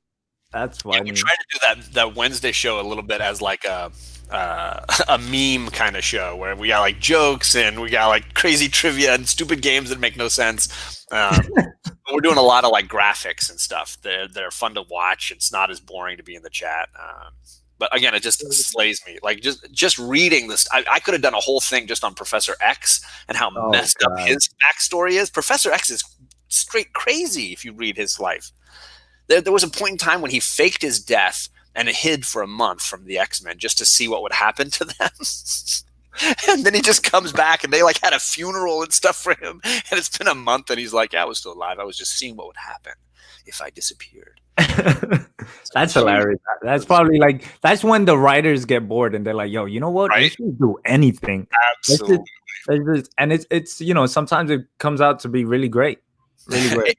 Yeah, and again, you got to have balls to do something super creative. I mean, I don't mean that like genetically. I just mean like you have to have the courage to do something outrageous. You have to have Right? balls. You have to Genetically. have balls. No, Golden ones. I wouldn't say that. Yeah, gold balls. Gold balls. But that's a great point, right? Here's some guy who invents a character called Gold Balls in an X-Men Right. comic. What does the guy do? All he does is create a gold ball and then throw it at bad guys. That's kind of like his power. That's his he got the mutant shaft right there. I'm just telling you. But I thought it became something. I thought they all of a sudden- developed something out of it. And then all of a sudden Hickman comes along. Hickman comes along and he's like, you know what I'm going to do is take this ridiculous character and make him one of the most important mutants in the universe, which is the fact that the balls he creates apparently are like eggs and embryos. Yeah. Oh God. And he can use them to bring back any mutant who is passed. It was like, well, now look, see who's got the creativity going there. You know, like I'm gonna twist this character all around. And actually augments them. So whereas wherever they were before, it now takes them to that kind of next level. You know. Yeah. It's weird. I still want to go. I still want to know where he's going to take them. Further exemplifies what we were talking about in the sense that depending on who's writing what dictates exactly what power is being, you know, all of a sudden written in. It's like, oh, look, they've actually had this mysterious power the whole time and we never knew. It's like, wait, what? No, I loved it. And when I saw Comic Tom selling the Gold Ballin shirt, I was like, I'm buying that shirt. That's amazing. Hell yeah. Has anybody drunk boba tea? I have. My daughter took me and there's lots of gold balls. There is, yeah. Boba. That's the They're like little jelly bean kind of look like balls at the bottom of from like Thailand, right? Isn't Yeah, it like some Thai drinks? Yeah, I had those before. Yeah. I mean, I'm not a huge fan. It's a little too like chewy for me, but I dig it. It's all right. I don't like candy. I don't eat a lot of candy. Those are black balls. I'm more of a savory guy. I'll eat chips and salsa all day, but I'm not going to go for like candy. Yeah. I don't have a sweet tooth. I was going through my long box. I took out another long box to see what I had, and I had like early 2001, 2002 stories. So I had like all the Max. I didn't know I had all the Max. Like the Max series, like the whole, not only the Punisher, but you know, Fury and all of those that came out, and Blade. I missed on the Punisher big time. I'm a huge Punisher fan, but I liked the stuff in the 90s and before, and then I never collected later on. And the bummer is it's really hard to get the issues in trades anymore. Like they print them in these big volumes, or they like on the Marvel Unlimited app, they don't even have Punisher Max on there. You can't read it because I think they're worried that kids will read it and it's just too much for kids to handle. They don't have like explicit content. Yeah, they don't have like a click here if you're over 18 section of Ultimate of Unlimited. So I really want to read it, but I've got to figure out a way to like buy like the omnibus or something so I can read it, because everybody tells me it's the greatest Punisher run ever. Hey, gentlemen, I got to get going, but you will see me later on. Kai and I will do a quick unboxing, and then if you guys got the opportunity, come on by tonight and do the cocktails and comics. Nice. Yeah, that sounds awesome, Kevin. Thank you for dropping by. Thank you for hanging out. Good seeing you, Kevin. I appreciate you guys. We'll see you in about an hour. Awesome. Take it All right, easy. take care. Bye. He's awesome, So- man. Kevin's so cool. Yeah, he's awesome. He's always energetic and he's always down, which I like. He's always down. And his son is awesome too. I mean, the knowledge that they have between the pair of them, it's really entertaining to see them together. Yeah, that's pretty cool. I got a AOK from Dylan Comics. Can you guess what it is? Can you guess what it is, John? I have no idea. Did he send you a severed Yeah. head? No. Well, you were close. He sent you a dog? Holy cow. That's amazing. How did it survive imagine- the that would be travel? cool. Nah, he sent me some Mad Cave books. Ooh, yeah, that makes sense. There you go. So yeah, I'm dying to read it because he's been talking about it and everybody's been. I'm trying to see which ones I don't have and which ones I picked up. But yeah, look at this. This is pretty cool. Some Battle Cats, Ooh. some Mad Cave ones, some Savage Bastards. That's awesome. Yeah, it's cool. It's cool. I'm always down for free books, because I'll definitely read them and look at them and chill with them. But yo, how about this one, John? How about that Dude, one? I saw that. Dude, that was so epic. Perfect I was book. like, oh man, right? It was cool. Yeah. It's cool seeing everybody's quarantine, and it's like you can tell what they're feeling with the covers. Like when you was breaking it down on your Instagram, I was just started laughing. Oh It man, was that hilarious. poop cover has always been one of my favorite Savage Dragon covers. It's just so bad, like it's just ridiculous. And when he fights that villain, it's just so disturbing, so disgusting. I But love Savage Dragon. Those early Savage Dragon, I would say like the first 100 whatever issues of Savage Dragon. I freaking love that comic, man. I think I have like 10 of them. I don't know. I would have to check. I remember seeing. I know. I remember having the toy of a Savage Dragon. Oh yeah, That's what I remember. Yeah, one of those cool toys. it's so But, perverted too. That comic is like constantly having booty calls and constantly having like risque covers. I think there's a wedding cover where he's basically like standing behind her. You know that Colossus and Kitty Pryde cover where she's standing in front of him and he's basically like reaching around and kind of groping her. Yeah. It's I like have. that. I just saw that last It's a night. in great my cover. car. It's like Yeah. that, but like almost X-rated version of that would be the Savage Dragon cover. She's pulling her skirt all the way up and stuff. It's amazing. I just went through. I'm telling you, I went through my box and I have a lot of Uncanny X-Men. I have like it was cool seeing them. A lot of Wolverine. I even had the Hunt for Sabretooth that Ooh. came out during that time as well. So it was pretty cool to see. I'm telling you, I love going back to my boxes. That's why I take time. I'd be like, next week I'll pick another box and see what I got. Dive right the in. early 2000s. I found the first He calls it Jessica digging, Jones. digging in his shorts. He says, "I'm digging in my shorts, man. Come in the shorts with me." I found the first Jessica Jones, so that was cool. Wanted to read the Savage Bastards. I think heard he's it's talking good. about Southern Bastards, which is a really great comic, and I've got. Oh, what's wrong with Savage Bastards? There's Southern Bastards. Is there a comic called Savage Bastards? And then there's Savage Bastards. And then we were talking about Savage Dragon. Holy cow! I can't keep track. It's crazy. It's of it. There's crazy. too many bastards around here. Oh man. But let me see what we got here. My Nice. lady is- yeah, I'm pretty sure. Did anyone read Ludocrats? I didn't. Did you read that one? I didn't, don't but know. Perry just shit on it in the next comment. I know. Right? Oh, did he? Perry Oh, took it's half a like, second. Jesus all over it. Christ. Yeah, I didn't pick that up. I can't pick up comics, so I don't know. So I look at reviews from people, and they're like, "Yeah, but Ludocrats flew off the shelves since there wasn't much new comic." Yeah, I guess everybody's like, "I guess I'll read this." It looks weird and strange. I think Perry I'm told wondering me there if was like a it'd be one penis of on the first page. Yeah. So I was curious whether those books would be like hard to find because so many shops are closed, or if they would just be everywhere because nobody's buying them. Like I couldn't decide if it was like now is the time Do to they like, have- get to buy books because my LCS never closed. yeah, I wonder. Wait, your LCS never closed?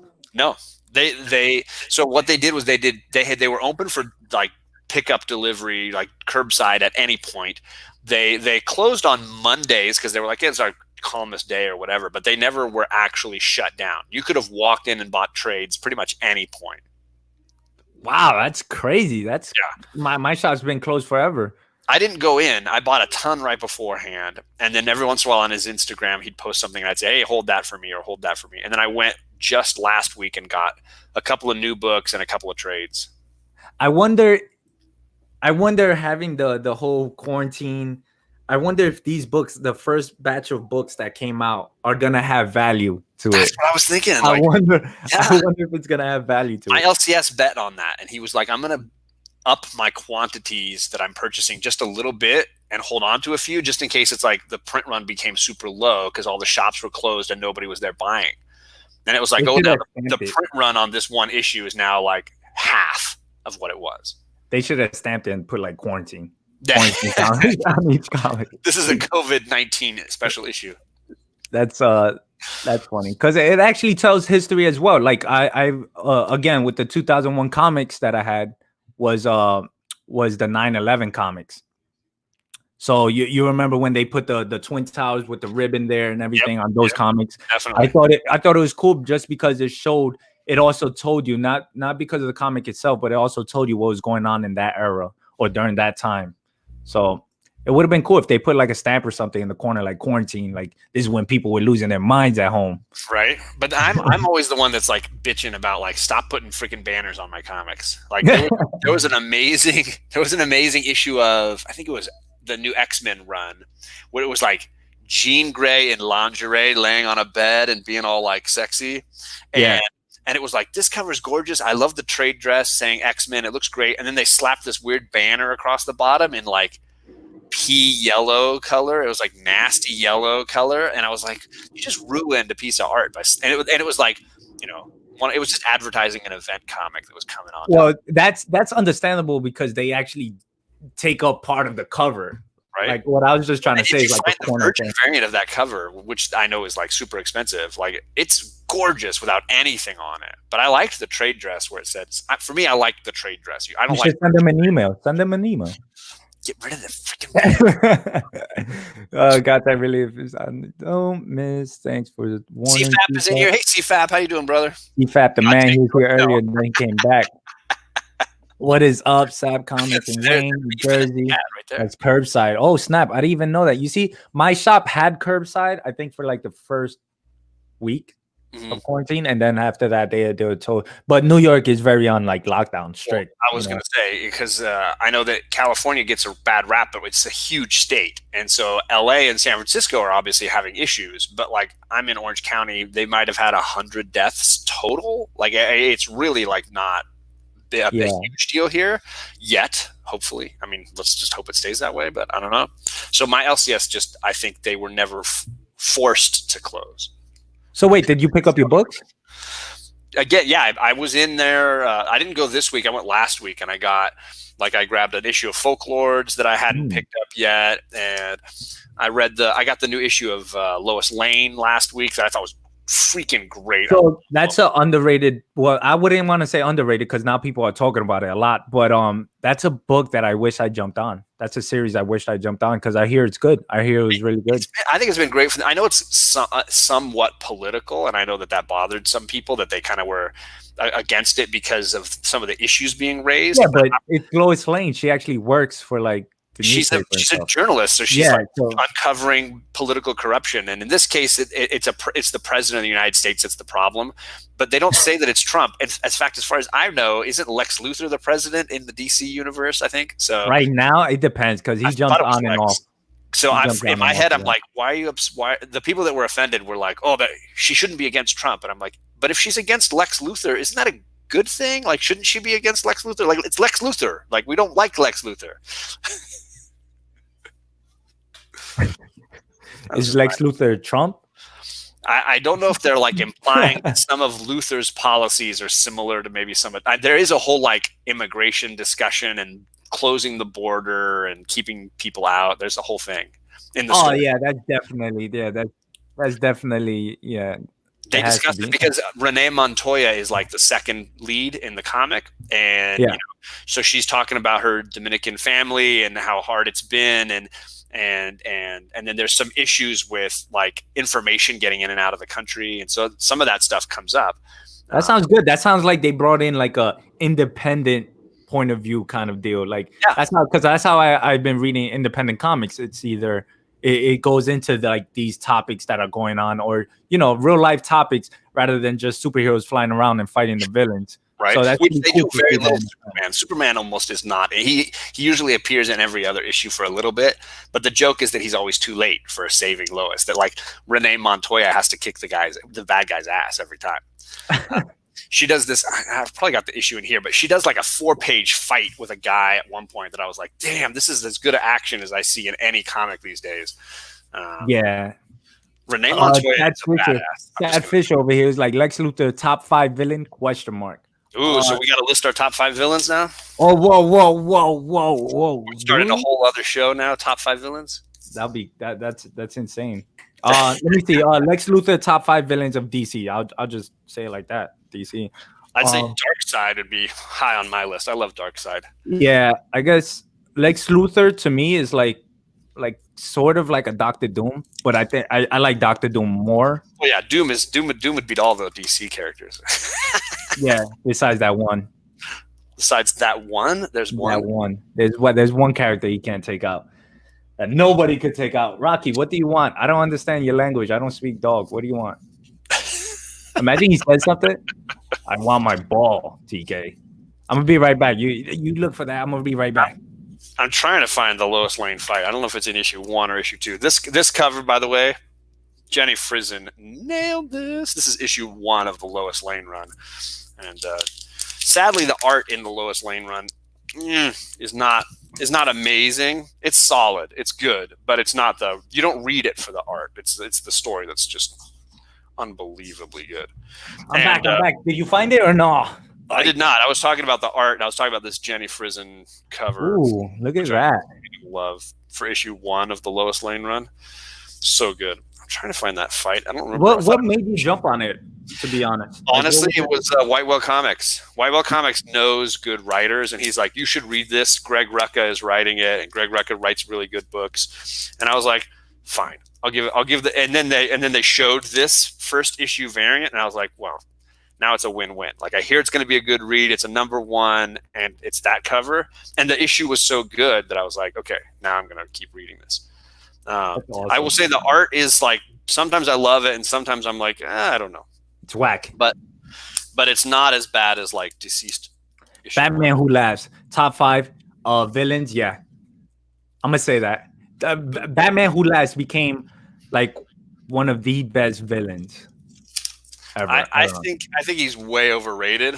He is, but you cannot lie. Like everything I read with him has been great. I don't know why. Everything it's just crazy the way they integrated both, the Joker and the Batman. I thought it wasn't gonna work out.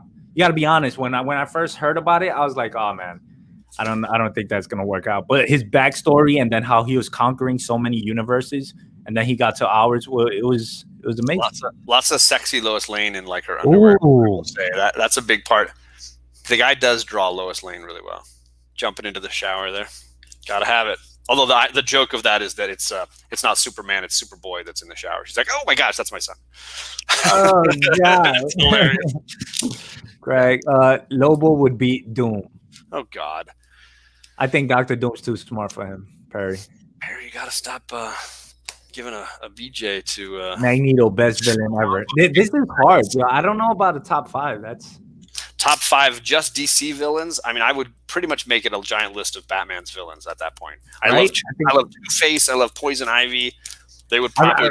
I always go back to this book I read, Penguin, Pain and Prejudice. I really like that storyline that he had. It was pretty cool. It goes deep into like who the Penguin is and how he interacts with his henchmen and the people that define him and stuff like that. It's crazy. TK, the only person that can take out Batman is Robert Pattinson. Yeah. So, John, did you hear about that? That pissed me off a little bit, but I hope he's trolling about his casting. What do you mean? Is there some new news that I'm not aware of? Oh, about him not working out for Batman. They're firing him? No. Well, where you sorry.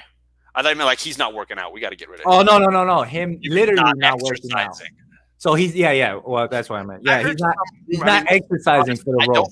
I think you can easily take that way out of context. I'm sure he's not like not working out. I'm sure instead what he's trying to say is that I'm not going to bulk up for the part. I'm sure he's not like, I'm going to sit on the couch, eat potato chips, and have cake and just get fat. No, yeah. He's just saying, I'm not going to bulk up for the part. And I've seen Batman in many iterations where he's a slim down like Street Fighter and where he's just this giant Ben Affleck bruiser, right? And it's like, I'm fine with any iteration if it fits the story well enough. Okay, Adam West. So you want Adam West body to be in there? I don't care. I mean, honestly, I don't know. It affects me. If you've ever seen that actor, he's always in shape. He's always like ripped. He's just not like bulky. He's just He's more daredevilish, if you will. I just see like Batman as like that's what he does. He exercises a lot. And like, you know, so when I see, I feel like I see somebody that's in shape, like automatically you're like, oh man, that guy's in shape. Not only that, but you also see like the scars all over his body. That's how I see Batman. But, I see it kind of the way I see the mirror. I look in the mirror, I'm like, oh, that's like Batman. Yeah, right. That's Batman. How we all. Yeah. I'm like, all right. Right. Mad Mike's was so goddamn up. Batman worst hero ever. Yo, CFAP.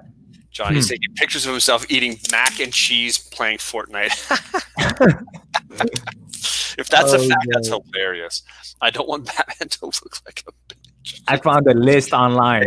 Magneto, Joker, Doom, Lex Luthor, Galactus. That's not a bad list. Let's see. This is an all-time list of both. Yeah, see, I have trouble, Chad, with Galactus because people tell me they think he's a hero. People tell me they think he's a villain. I don't know what to think about Galactus. Well, yeah, and then you see him as like he's a survivor kind of deal. Like he's doing what he's doing because he has to. Right. And I view him as a villain. I'm just going to say I think Galactus is a villain, but I understand people who feel very strongly that he is a good guy because of what he's doing for the universe, I guess. I don't know. Hey man, he was the chosen one. He was the chosen one to take out the Celestials, right? That's what it was. He's supposed to be the one. I don't want Batman to look like a bitch. Yeah, that's what I'm saying. Unless he's Batman Beyond.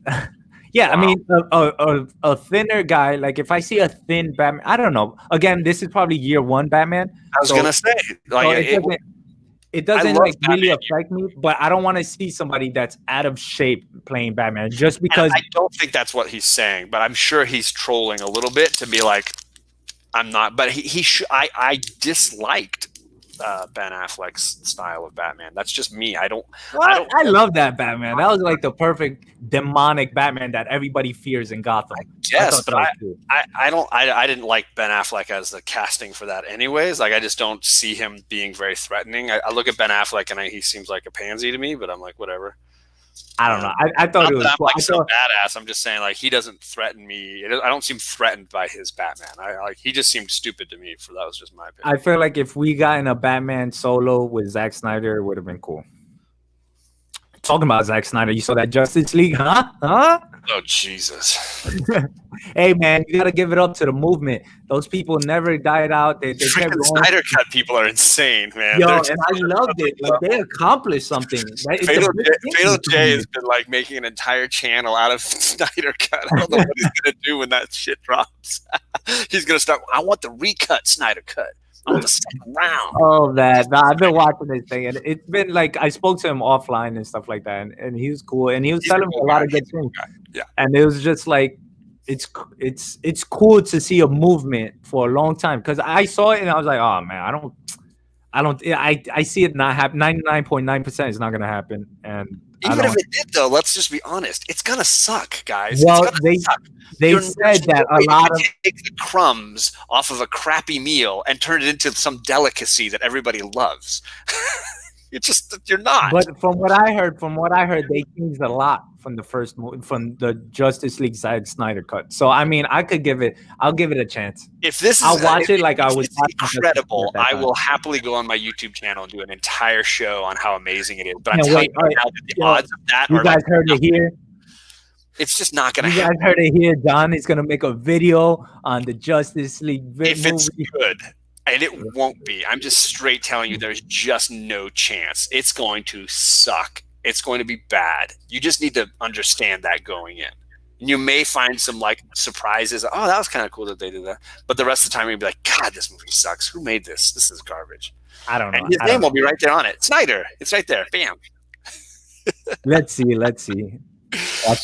Watch John watch he end up making that video. Watch. Hey, Hey, I would, man, I would listen to happily the do it if wisdom I felt like, advisor. hey, I saw a good Justice League movie. I'd be like, dang, hey, they made a good Justice League movie. Borican, what's up? K Titus, what is up? Hello, Konnichiwa. Genki Desuka. O genki desu ka? Sama- O genki desu. Yo, by the way, nice T-shirt right there. That AT. Look at that. Some I wish Star they had the Wars. Millennium Falcon one looking this cool. They have a similar Millennium Falcon one, but the layout is really crappy. But Yeah, I like can't wait until Star Wars blows up. John will go against anything you say or like, says Perry. Just because you have horrible opinions, Perry, doesn't mean that everybody has horrible opinions. TK has perfectly good opinions. So it's just Perry? You can tell because if you look behind him, you got that awesome Riddler Silver Age book sitting there. Oh, check what you I got the Penguin down below. Do this. That's Hush right there. Yeah, the triple sign too. My man knows good books. He's not like you, Perry. Yeah, exactly, Titus. That just means how you doing, right? Ooh, I don't think I've seen that variant before. Yeah, man. That's for one of the Batman Who Laughs issues. Yep. Nice. They had great covers for that run, and it's too bad the story sucked. And here we go, disagreeing once more. I'm totally joking. I only read the first issue. Wow. But yeah.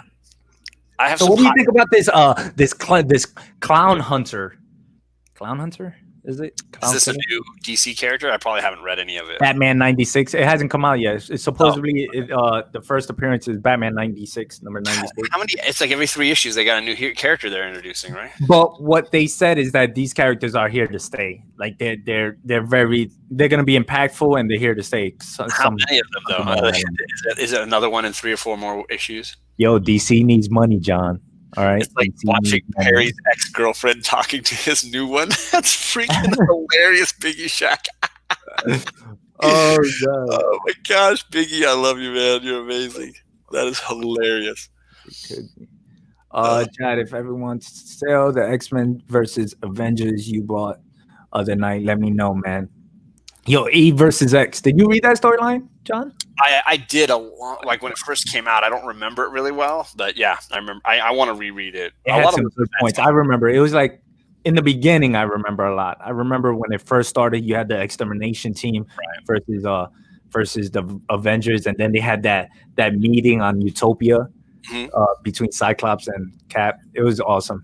I remember also Wolverine getting burned like to bones, and then Spider-Man was watching him regenerate the whole time, and he's like, "Oh, that was disgusting." Yeah, it was. I think event comics are really tough because I feel like they're so rarely great. They're so often like that's good. Like they're not. It's so rare that an event comic is just incredible. And what I mean by an event comic is one that encompasses like a significant portion of the universe, right? With time, most likely with tie-ins and stuff.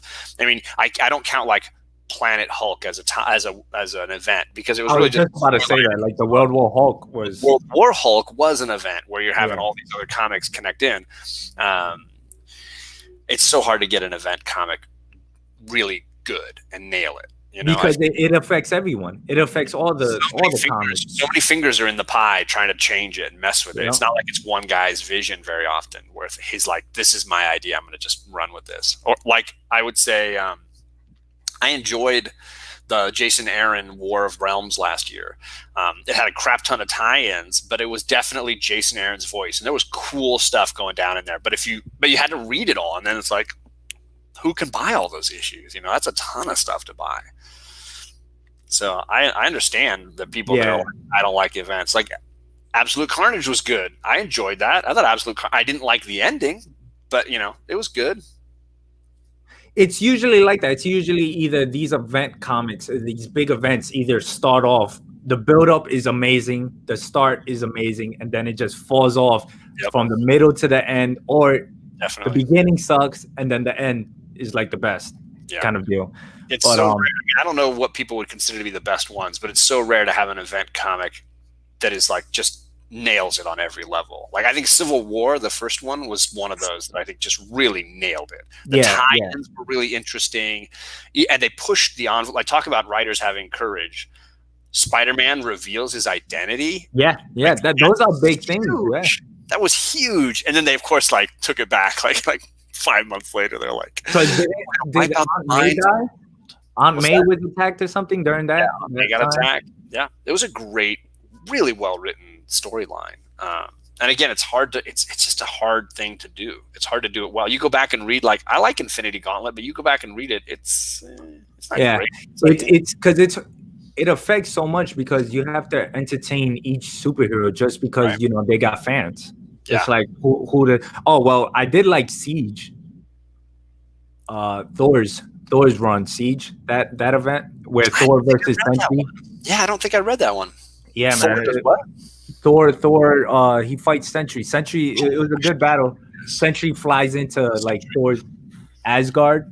Okay. That's Mo. Speaking of Mo, look at him right here. He's like, "Yo, where's Mo at? Mo, what's up, man? I was just here unboxing and chilling." And John came in. Standing in for you, brother. John told me not to invite you, and I was like, "What? What's going on?" Yep. Yo, Mo, you've been replaced. I got him. Now, Absolute Carnage did not pay off. It was such a huge hype, and I will say all I wanted Borinkin was, I think if they had taken the last 2 issues and somehow legitimately connected Null in, it would have been great. But it felt like the way they ended it, they were just saying, hey, if you liked this, wait a few more months and we'll have the real story when Null finally shows up. And it was like, yeah, I'm pretty sure they sit down and they're like, yo, let's just keep the fans on their toes the whole time. Yeah. Let's just not give them something. But yeah, it's like I was agreeing with me. Look, we got here. Infinity Gauntlet overrated. Civil War had a great beginning, middle, and end. Yeah, man. Civil War. That's what I was thinking about. What are the House of M? House of M was really good.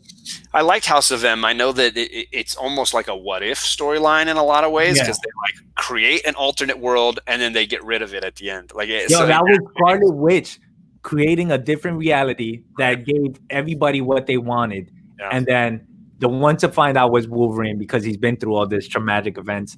And then I always tell Mo about this. I'm like, yo, man, when Wolverine had to break the news to Spider-Man and to tell him that all of this was not real, that's when we saw Spider-Man. Like, Spider-Man wanted to kill Scarlet Witch. It was crazy. It was very emotional. Great. One of my favorite issues in that storyline is like an epilogue issue that goes after the whole thing's done when Hawkeye is like legit hunting Scarlet Witch to kill her. Yeah. He's like, I'm gonna find this bitch.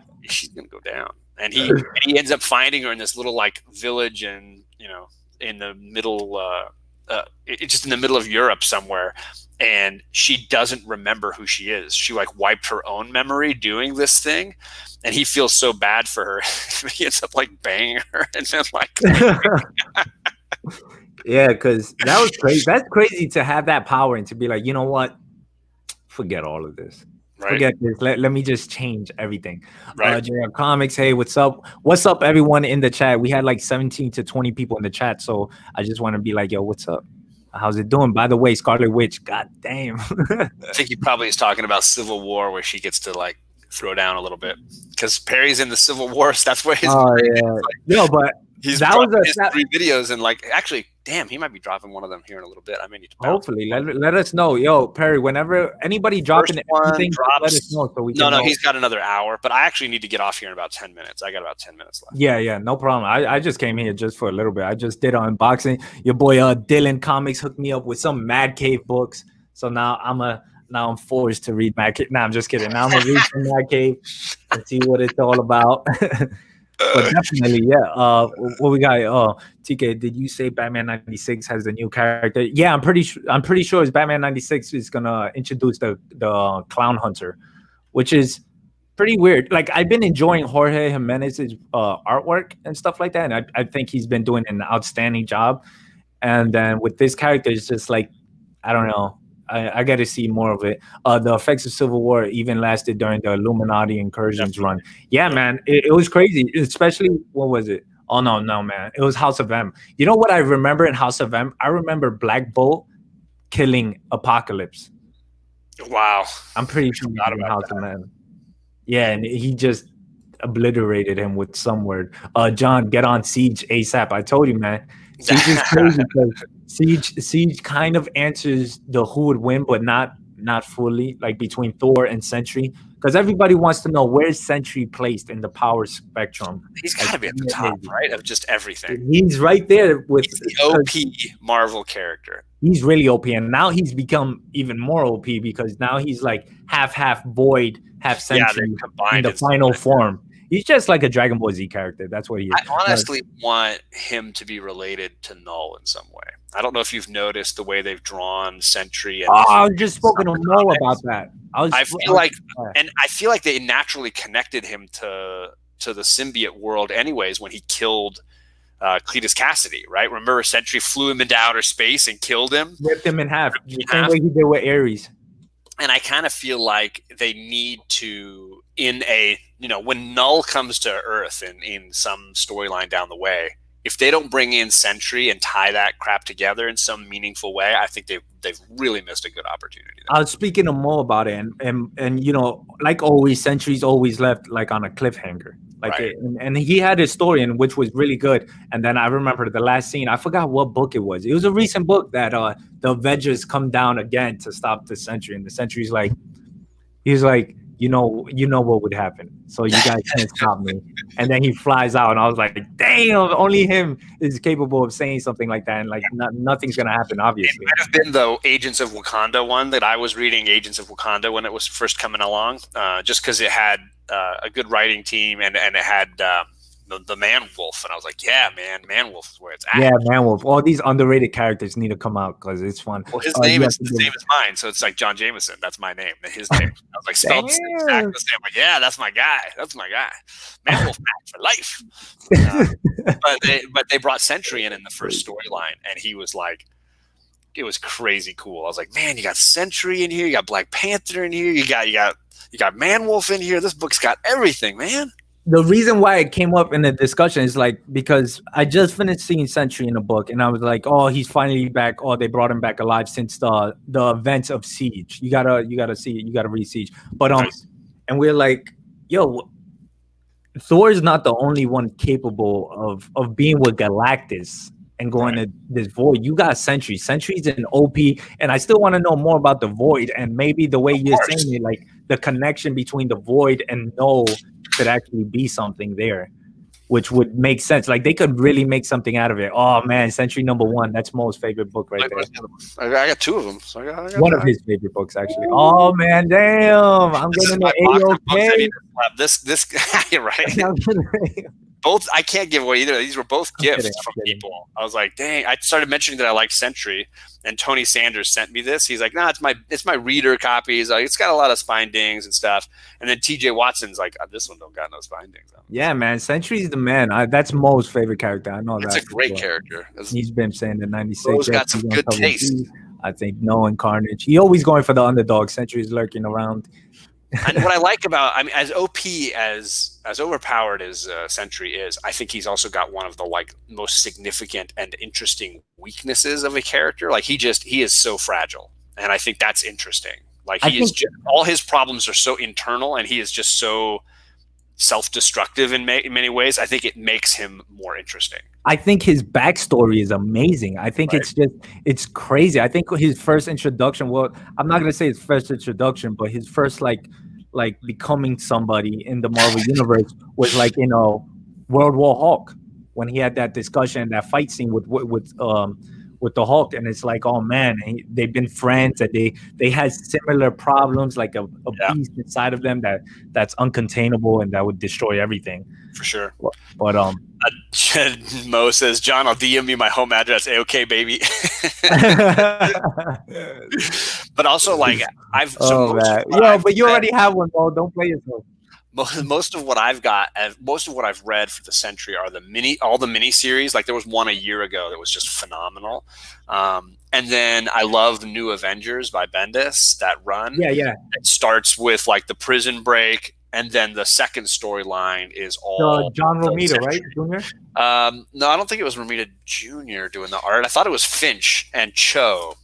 You sure for New Avengers? Yeah. Well, there's the two runs of New Avengers. So it's funny how you have the books there. I always got them, baby. I'm always ready. That's what I gotta do. I must just stack my room with my books, and that's it. And be like, well, hold on. So this is the run that I love. It's Bendis, and David Finch was the first artist. Let me see. Oh yeah. Oh man. So this one, it starts when the Avengers are broken up, and there's a breakout in a prison, like a super villain prison. And this is Spider-Man gets his arm legit broke. One of the villains grabs his arm and just like cracks it in half. Crazy. And then I had the full run on that. Yeah, comes in. You got your booty covers, right? You gotta have the booty covers. Oh man, yeah. There's some Spider-Woman had some good coverage. Yeah, Finch is an awesome, and I feel like a lot of people don't talk about him, but his artwork is crazy. So good. And then the second storyline is the Sentry one. Yeah. So this is when. So in the prison storyline, he's in the jail willingly. Like Sentry has locked himself up. He's always willingly. Yeah. And in this storyline, he's escaped the prison and he's like wreaking havoc, and they have to kind of like chill him out and be like, dude, you need help, seriously. And it's so well written. This storyline by Bendis, and it connects to his first miniseries. It's just so good. What a great way to introduce a new character. Yeah, man. So love it. The Sentry is crazy. And those covers, those Avengers, that storyline was great as well. But the cover art, oh man, it was amazing. I feel like I overpost that stuff on my Instagram because there's always like, look, check out this sexy cover of Spider-Woman, bending over crazy or whatever. Or even the ones that are like the villains. You get like these crazy Magneto, Is it Diodato, I think? Those are the books that you should whip out, like when you're playing that game, the comic gores. Those are books that are definitely gotta keep them close by. I just fulfilled my Secret Invasion run again. Nice. So it was something. There we go.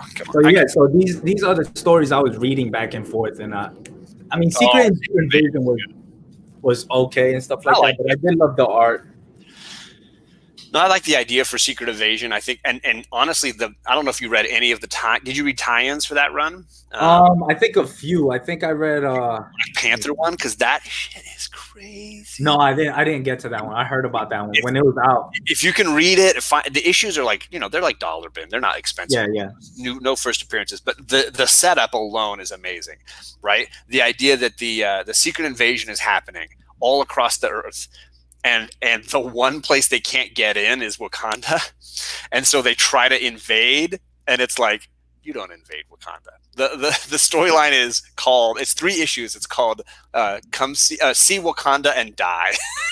Jesus. It's Storm and Black Panther as the king and queen of Wakanda, and they're defending it from the Skrulls, and they legit kill some guys. It is crazy good. It's just 3. I love when they pick what's acceptable. Like when it's acceptable. Like, don't kill human beings, but you can kill aliens. Right? They're just aliens. Like and they're invading us. And that was the whole idea too, is like, you don't invade Wakanda. That's just not the move, right? And there's one cover that's my favorite. It's like it's 2 Skrulls, but they're appearing as Black Panther and Storm, and they're like snuggling each other and looking at you like yeah, we're Black Panther. Oh yeah. I remember that's what I loved about Black cover. So that's what I loved about Secret Invasion, because if you got to look close, like especially with issue number 1, you got to look like here you would see Captain America. Like if I just had it like that and stuff like that, you see Captain America. But if you look really close, right, it's the Skrulls, and that's what I thought that was very interesting about that. Yeah.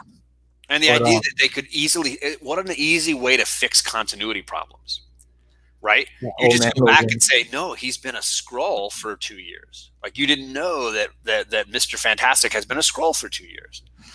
And you could easily fix any continuity problems that way at some point. Just be like, that storyline where we gave away Peter Parker's identity? We could fix that by making the Skrull as a Skrull. This is all fake.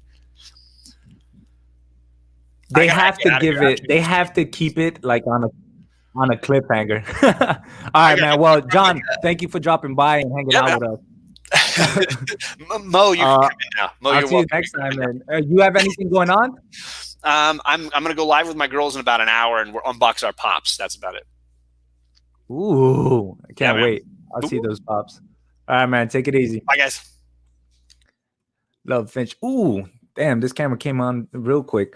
TK, what cover you like on the Joker anniversary covers, bro? Oh man, I forgot which one. Damn, if I could just look that up. I don't even know. damn, there was one specifically that I really liked that I know I'm getting as well. Booty covers are the best. Common Fab, I ordered on Jim Lee, but it canceled all my orders. And yeah, I think Jim Lee was one of them as well. M3 lines, I ordered 4 covers. Was the Black Panther a separate mini series of the part of the regular run? I think it was in continuity with the whole Secret Invasion when it was happening, but it was separate. But thank you everyone for dropping by. This was supposed to be just, yeah, I mean, I guess it was an unboxing and chill, and that's what I got. I got the 608, 609. If you guys don't know, I fell in love with like Jim Lee's artwork on that, and that's why it's one of my favorite books. Not this one, but there's another one behind here. It's one of my favorite books because I thought the artwork was amazing. But first appearance of Hush, so that's cool. I have it on like a back issue. But how tall are you, TK? Like 6'63"? Very funny, Biggie. Very funny. But no, I'm not. I'm 6'2". 6'2". But I'll see you guys next time. I'm working on videos, so hopefully I get to edit these videos and put them out there because I haven't done videos. But I've seen Biggie all around doing some live, you know, and every time I hop on his live, he's in his car, just chilling, driving. But I'll talk to you guys later. Peace.